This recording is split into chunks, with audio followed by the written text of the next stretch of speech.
Let's look at a general power series.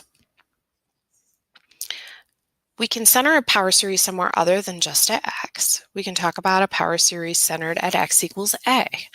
And the form looks the same, except instead of considering it as a polynomial in x, I considered it as a polynomial in x minus a. I see the powers of this quantity x minus a showing up for me. Now remember, a is just a number, so it could be centered at 2, and we'd be looking at powers of the expression x minus 2. We say that this is a power series. We'll either call it a power series in x minus a to indicate that's what I'm taking the powers of. We could say power series centered at a or power series about a. And the most typical language in our textbook is centered at. But sometimes, if you look at other sites, you might hear that correspondent differently. So I would point out that our original power series example of c sub n x to the n summed from 0 to infinity is just a power series centered at 0 because x minus 0 is just x. And the other thing we want to notice, again, is that the c sub 0 term, so the term for the first one, we're just formally writing x minus a to the n. So we know that x minus a to the 0 is only 1 usually by definition if a is not equal to x, but we're going to just adopt the convention that in the context of writing power series, x minus a to the 0 always just represents 1, so that the first term of a power series is always that constant c0 and nothing else. Also, notice that if we plug a into the power series, what happens? So like, why do we call a the center? Is it just because we're taking powers of x minus a? No, it's actually for an even more important reason. So if we plug a into the expression for the power series, then we have a minus a raised to the nth power. And so that every term after that c sub 0 term is a constant times a power of 0. So it's just c0 plus zeros forever. And that means it's just c0. As a consequence, we can see that when a power series is centered at a particular number, that series will always converge at that number. It might not converge for other x's, or it might, but it will always converge at the x value corresponding to its center.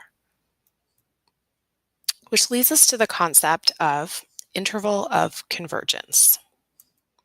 So the interval of convergence of a power series is the interval, the collection of x values, that consists of all values for which the series converges.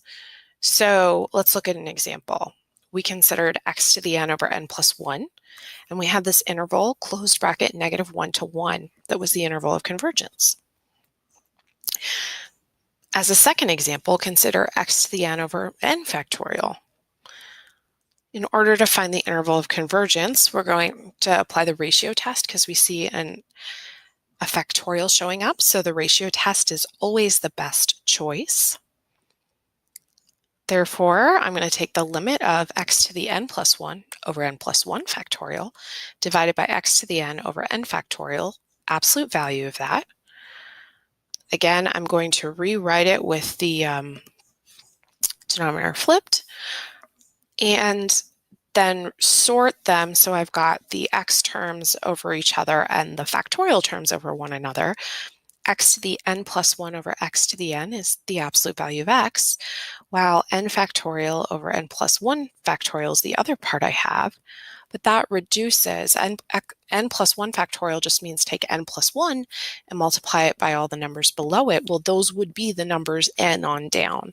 So remember that, therefore, this limit is just the limit of absolute x times 1 over n plus 1, because the rest of the factorials cancel, and therefore we get absolute x times 0, because the limit of 1 over n plus 1 is 0 as n approaches infinity. But if we get 0, then notice it doesn't even matter what x is, because that's certainly a number less than 1 that's come out of my ratio test computation. Since the value that comes out of that limit is not dependent on x, and it's a number less than 1, I conclude that this particular example of a power series converges no matter what x I put in. Regardless of x, the interval of convergence regardless of x, this converges, and therefore the interval of convergence is negative infinity to infinity, all real numbers. Additionally, we have a notion of radius of convergence. So the following theorem holds. For a given power series, there are only three possibilities for the way that interval of convergence sets itself up. It could be that the series only converges at the number for which the series is centered. It could be that it converges for all numbers, or it could be that there happens to be some positive number r around which things converge. So if the x value you put in is close enough to the center, within r of the center, then the series will converge. And when you're beyond r, away from the center, the series diverges. This number r showing up in case 3 is called the radius of convergence.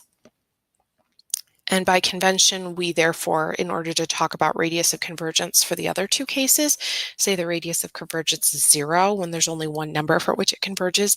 We call the radius infinity when it's all of them, all real numbers. So using this, how does this translate to interval of convergence? Well, if the series only converges when x is a, then the interval of convergence is just the point x equals a. If the series of converges for all x, we're talking about negative infinity to infinity. That case is simple.